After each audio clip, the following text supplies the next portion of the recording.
Good evening, Facebook friends and YouTube followers. This is Rich again, back for your third and final video blog of the night for Wednesday, December 31st, 2014, around 8:02 p.m. in Berwick, Massachusetts. Very cold outside tonight, so bundle up.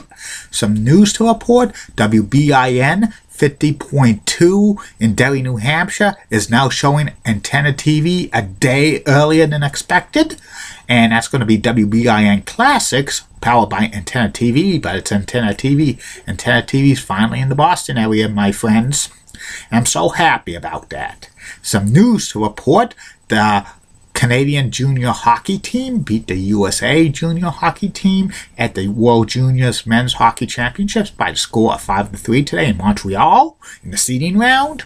And also, the Columbus Blue Jackets have re-signed forward Nick Foligno to a 5-year contract extension worth $5.5 million on average per year. And the Baseball Hall of Fame tracker is projecting that 5 players will be voted into the Baseball Hall of Fame on Tuesday, January 6th. They're saying Pedro Martinez, Randy Johnson, John Smoltz, Craig Biggio, and Mike Piazza. So we'll see how that plays out. I saw the vote totals projected that Johnson and Pedro have well over 90%, and Smoltz has about 88%, and Craig Biggio has about 84%, Piazza has about 79%. This is the writers who have released their ballots, so we'll wait and see. I think the safe ones are Pedro and Randy Johnson and John Smoltz. Biggio and Piazza could be in trouble. They could not get elected, so we'll wait and see how it plays out. And that's about it on that. My third and final video blog of the night is about the continuation of the personality profile about French-Canadian professional wrestlers. I'm going to be talking about profiling Jacques Rougeau Jr., also known as the Mountie. Jacques Rougeau Jr. had a great career in this world of sports entertainment, over a 25-year professional wrestling career. He's known for his role as the Mountie, playing a Royal Mounted Police officer in the WWE for a few years. Jacques Rougeau was born in Montreal, Quebec, Canada, and he comes from a wrestling family. His father, Jacques Rougeau Sr., was a professional wrestler.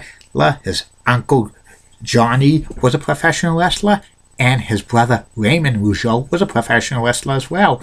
And Raymond and his father, Jacques Sr., trained him to become a professional wrestler, and he debuted in 1977 at the tender age of 17. He wrestled for Stampede Wrestling and also the Montreal Territory International Wrestling, and he wrestled in Southern territories like Continental and Memphis and a few others. He usually won regional titles down there, and he also teamed with his brother Raymond in those regional territories. They also wrestled in Montreal for a long time, and they feuded with the Road Warriors and the Garvin Brothers and other teams up in the Montreal territory. Jacques and Raymond's big break came in 1986 when they were signed by the WWE as a tag team.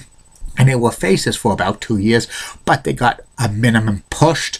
They weren't really that over with the crowd. Many fans were booing them. They had some classic matches with the Dream Team, Brutus Barber, Beefcake, and Greg the Hammer Valentine. But usually the Rougeaus lost those matches and stuff like that. And they also feuded with the new Dream Team with Dino Bravo and Greg the Hammer Valentine. In August of 1987, the Rougeau brothers beat the Hart Foundation for the WWE Tag Team Championship in the Montreal Forum at a house show, but the decision was reversed because Jacques pinned the illegal man, who was Bret the Hitman Hart, and it was actually Jim the Anvil Neidhart, so the change was not acknowledged. I think that was just to send the Montreal crowd home happy because it was the main event of that match. And in 1988, the Rougeaus turned heel, and they started out with their heel turn. They were saying that they were moving to the United States of America, carrying small American flags, but the fans weren't buying them, and they used rough tactics on face teams like the Killer Bees and the Lockers and the British Bulldogs, which they had a great match with to kick off SummerSlam 1988. And eventually, by fall, they got a manager, Jimmy Hart, who was then the manager of the Hart Foundation, but he sold the Hart Foundation's contract to the Rougeaus, who would get 25% of the contracts, was the storyline.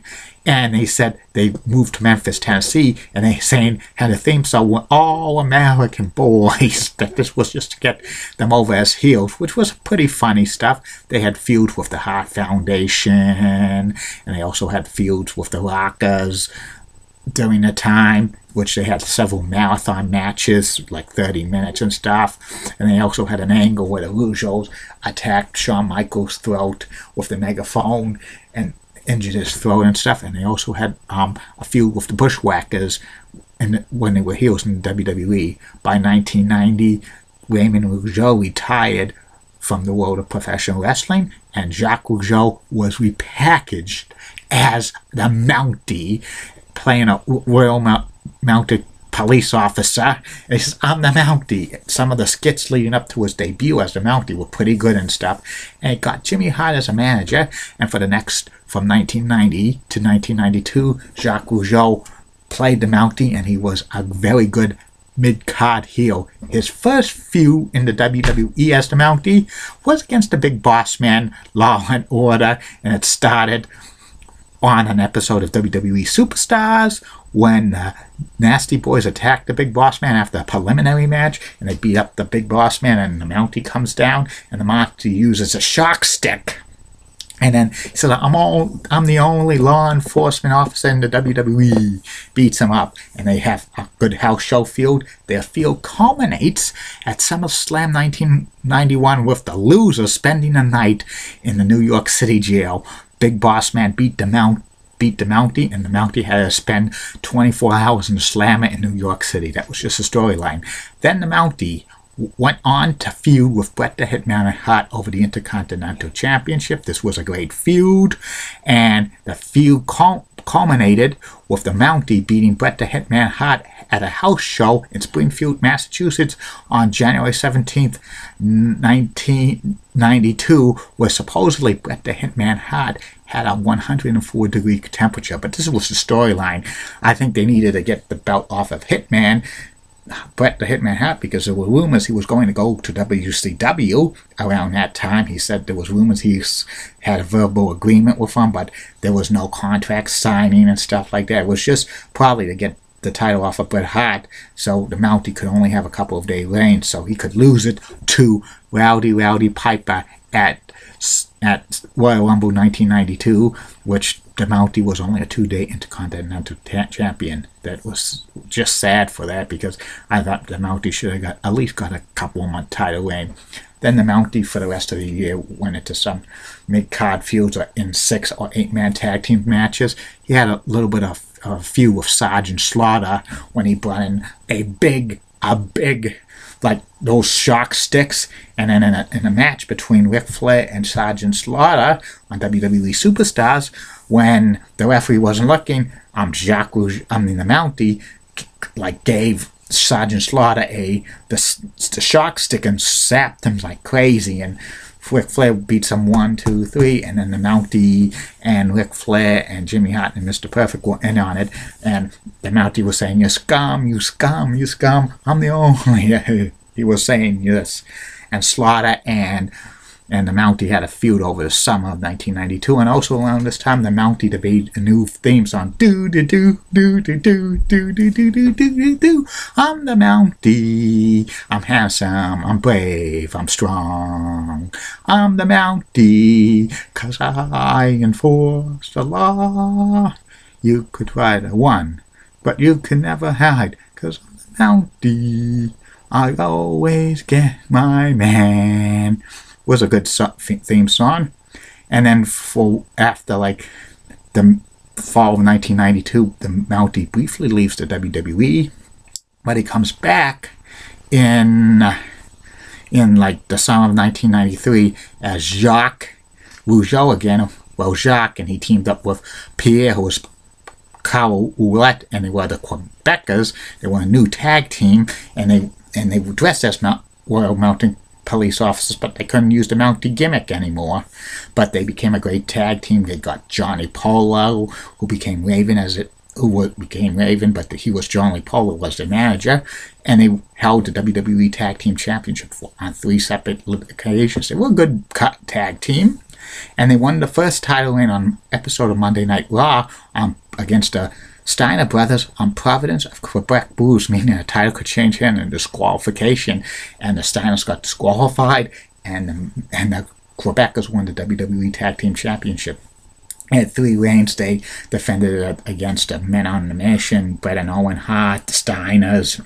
They actually lost it to the 1, 2, 3 Kid and Marty Jannetty on an episode of Monday Night Raw in January of 1994, but a week later at Madison Square Garden, the Quebecers regained it, and also the Quebecers lost to Men on a Mission on a European tour in 1994, but they weren't supposed to lose it to the Men on a Mission, but it was a blast move by Mabel, who pinned Pierre, but that they weren't supposed to go over, so they had it rechanged. They would have to rechange it later on in the tour. Eventually, the Quebecers lost the titles to the Head Shrinkers on Monday Night Raw in May of 1994, and then they split up the Quebecers. This was only shown on French-Canadian WWE TV when Pierre turned against Jacques Rougeau, and Jacques Rougeau became a face. Actually, they had Raymond Rougeau rescue Jacques after Johnny Polo and Pierre attacked him, and this set up for Jacques Rougeau's retirement match at the Montreal Forum, which was in October of 1994. Jacques Rougeau was retiring from professional wrestling. He was going to train professional wrestlers, and he did. He retired, and for about 2 years he trained professional wrestlers in Montreal.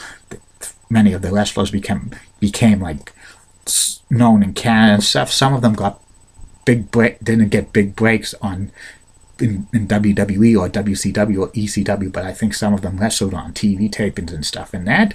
And in 1996, Jacques Rougeau returned to professional wrestling. He teamed with Pierre, well, he was called Pierre Carl Ouellette, and they were in WCW, and they were the major French Canadians. They had Colonel Rob Parker as their manager. They feuded with Harlem Heat briefly, but they got little or no push because this was at the time WCW was signing everybody and any talent they can for wrestlers, so they were lost in the shuffle. They only spent about 9 months in WCW, but during Jacques Rougeau's time in WCW, he beat Hulk Hogan at a house show at Montreal Bell Center in April of 1997 when Hollywood Hulk Hogan was the WCW World Champion, but this was a non-title match, and Jacques Rougeau beat Hogan in that. It was clean victory, but it was not acknowledged on WCW television at all. Eventually, like Jacques Rougeau and Pierre, Carl Ouellette got released from WCW in summer of 1997. The Quebecers went back to the WWE in January of 1998, but they only were on television for about a few months. They got no push whatsoever. They were subject to heat and metal and jacked. That's it, and they didn't win any titles and stuff like that. Eventually, they got released from the WWE again. Jacques Rougeau made one final appearance in WCW in August of 2000 with Lance Storm and Team Canada, but that was only a couple of it was just a short-term contract and stuff, and I heard that Jacques Rougeau was eventually going to be jobbed out, and he just didn't want to do that again, so he just left the world of professional wrestling, retired from the world of professional wrestling, and Jacques Rougeau tried to get on the Montreal police force. He was going to try to become a real-life police officer, but the Montreal Police Academy refused his application, saying he did not graduate from high school, so that ended his dream and stuff, and Jacques basically out of the professional wrestling business and stuff. I thought the mountie gimmick was very awesome, very cool. It was a mid-card heel. It should have had, like, Jacques Rougeau should have got at least a longer than 2-day Intercontinental title, and he should have held it for a few months because he was just a great a great heel and stuff like that. And especially in his tag team work in the WWE was pretty good with Pierre Ouellette, Carl Ouellette. They were a great tag team, I'm telling you. And the Quebecers were an underrated tag team champions in the WWE. They had 3 title reigns when the tag team division in the WWE was at its worst and stuff like that. And I think one of these days, if WrestleMania ever comes to Canada again, that Jacques Rougeau, the mountie, is going to go into the WWE Hall of Fame when WrestleMania is ever held in Canada again. That's gonna happen. And that's about it on that. That's my third and final video blog of the night. The last video blog of 2014. Love doing these, Facebook friends and YouTube followers. It's been 6 months since I got my laptop computer, and ever since I got my laptop computer, I've been doing these video blogs, which are becoming amazing. They're becoming well known and stuff, and it's becoming more and more. It's growing on Facebook and YouTube. Be back tomorrow, Facebook friends and YouTube followers. 3 more video blogs. First video blog will be about the top 10 pitchers in Chicago White Sox history. Then second video blog will be about the short-lived TV dramedy The Brady's in 1990, and also the third and final video blog of the night, Personality Profile, which will be about CBS Sports and Tennis Channel announcer Bill Manatee. And don't forget, Facebook friends and YouTube followers, coming soon to these video blogs in 12 more days. Though it's time to rumble. It's time for the Royal Rumble. I'm going to preview the first 13 WWE Royal Rumble pay-per-views, and I'm going to tell them what I think about that. And coming soon, definitely will be Bratton and Pratt time. See you later, Facebook friends and YouTube followers. Happy New Year.